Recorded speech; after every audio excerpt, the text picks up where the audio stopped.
Hello children!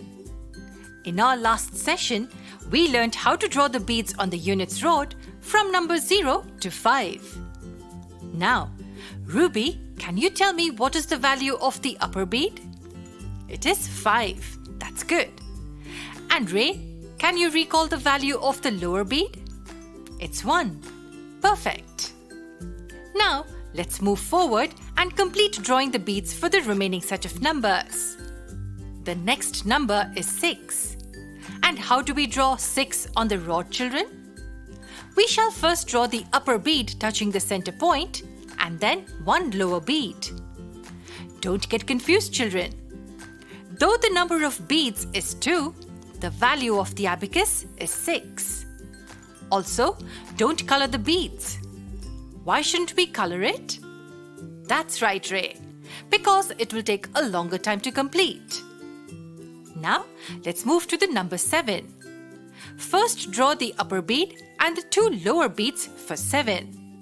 Again, the number of beads is 3, but the value of abacus is 7. Okay, children? Now for number 8, draw the upper bead and 3 lower beads. For number 9, we will draw the upper bead and 4 lower beads. That's great! And Ray has a question again. He is asking, what about the 5 empty rods? Good question, Ray. These rods are for you to practice. Now, I will give you a number and you will have to draw the beads accordingly.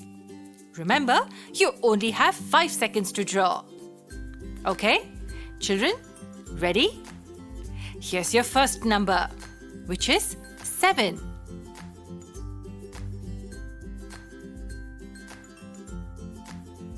Done? What is the second number? It is 2.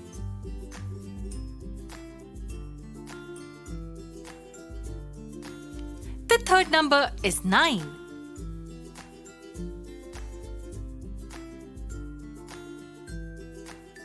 The fourth number is 5.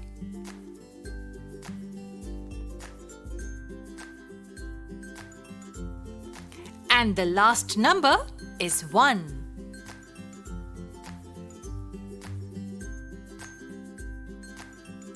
So, how many of these did you get right? Children, always remember, practice makes a man perfect. So, always keep practicing. Goodbye for now, and I'll see you in the next session.